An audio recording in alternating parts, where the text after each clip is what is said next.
Kính chào bà con, cô chú và anh chị đang theo dõi kênh Miệt vườn Tây Nam. Chúc bà con một ngày mới nhiều sức khỏe, mùa vụ thuận lợi, trúng mùa trúng giá. Sáng nay, thứ Sáu ngày 8 tháng 5 năm 2026, thị trường lúa gạo ghi nhận nhiều tín hiệu đáng chú ý, đặc biệt ở mảng xuất khẩu khi Việt Nam đang có bước tiến khá tích cực.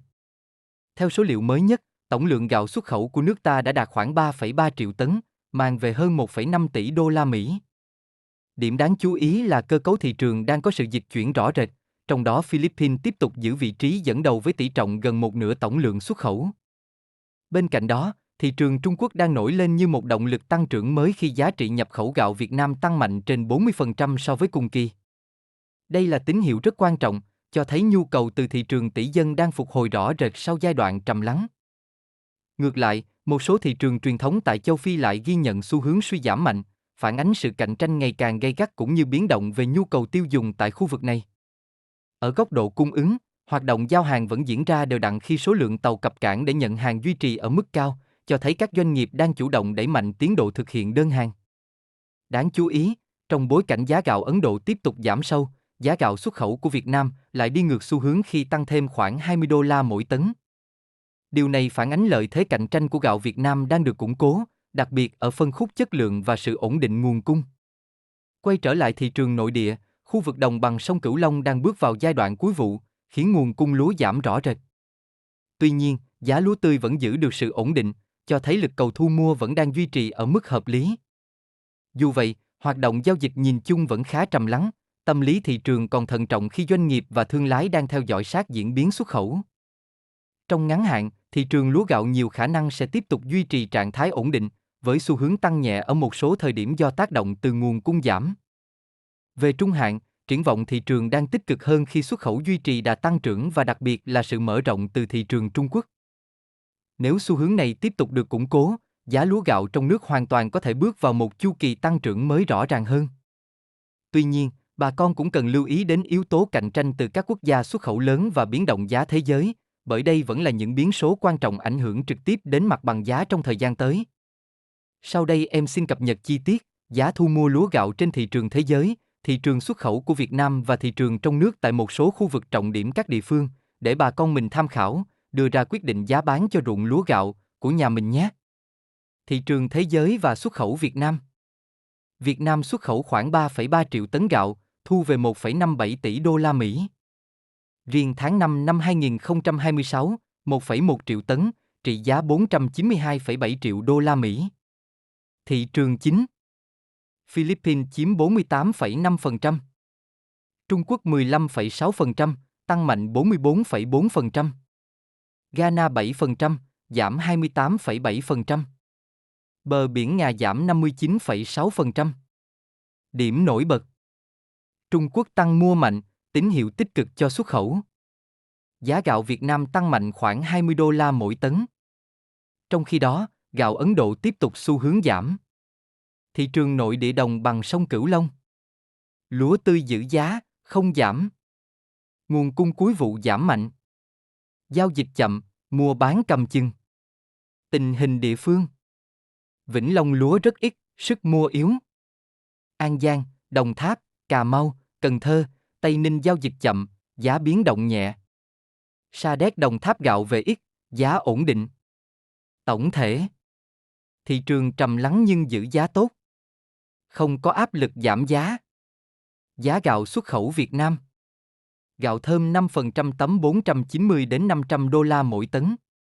Gạo Jasmine 465 đến 469 đô la mỗi tấn. Gạo trắng 5% tấm 376 đến 380 đô la mỗi tấn. Gạo 100% tấm ổn định. Giá gạo trong nước. IR504 thành phẩm 10.750 đến 10.900 đồng trên kg. IR504 nguyên liệu 8.600 đến 8.750 đồng trên kg. Tấm thơm 7.350 đến 7.550 đồng trên kg.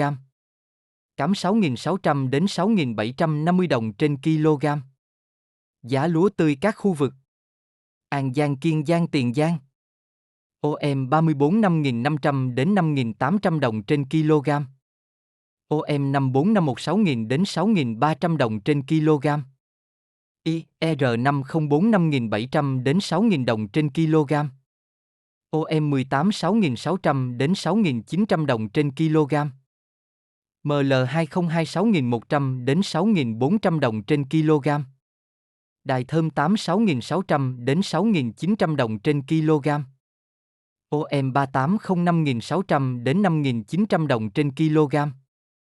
Japonica, Jasmine, RVT 6.600 đến 6.900 đồng trên kg.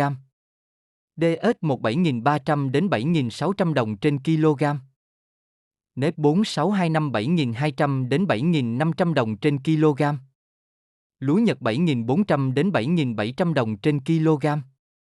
Đồng Tháp Bạc Liêu Cà Mau Bến Tre. Giá giữ tương đương, không biến động lớn. OM18, Đài thơm 8 6.600 đến 6.900 đồng trên kg. DS1 7.300 đến 7.600 đồng trên kg. Cần Thơ Sóc Trăng Hậu Giang. OM38 5.600 đến 5.900 đồng trên kg. OM54 6.000 đến 6.300 đồng trên kg. IR504 5.700 đến 6.000 đồng trên kg. OM18 6.600 đến 6.900 đồng trên kg. ST24 ST25 6.600 đến 6.900 đồng trên kg. Trà Vinh Vĩnh Long Long An Tây Ninh. RVT 6.600 đến 6.900 đồng trên kg. DS1 7.300 đến 7.600 đồng trên kg. ST24 ST25 6.600 đến 6.900 đồng trên kg. Lúa Nhật 7.400 đến 7.700 đồng trên kg. Giá gạo bán lẻ. Gạo Nàn Nhang 28.000 đồng trên kg. Gạo thường 14.000 đến 15.000 đồng trên kg. Gạo thơ 17.000 đến 22.000 đồng trên kg. Gạo Jasmine 17.000 đến 18.000 đồng trên kg.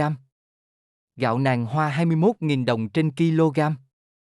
Gạo Thái 20 đến 22.000 đồng trên kg. Gạo Hương Lài 22.000 đồng trên kg. Gạo Nhật 22.000 đồng trên kg. Trên bình diện quốc tế, mặt bằng giá gạo đang có xu hướng đi lên, trong đó lực mua gia tăng mạnh từ Trung Quốc đóng vai trò là yếu tố dẫn dắt mới của thị trường. Đối với xuất khẩu của Việt Nam, diễn biến đang theo chiều hướng tích cực hơn khi giá chào bán được điều chỉnh tăng khoảng 20 đô la mỗi tấn, phản ánh sự cải thiện về nhu cầu và vị thế cạnh tranh. Ở thị trường nội địa, giá lúa duy trì trạng thái ổn định, cho thấy nền giá vẫn được giữ vững. Tuy nhiên, thanh khoản còn chậm do tâm lý thận trọng, trong khi nguồn cung cuối vụ đang giảm dần, tạo ra lực đỡ tự nhiên cho giá.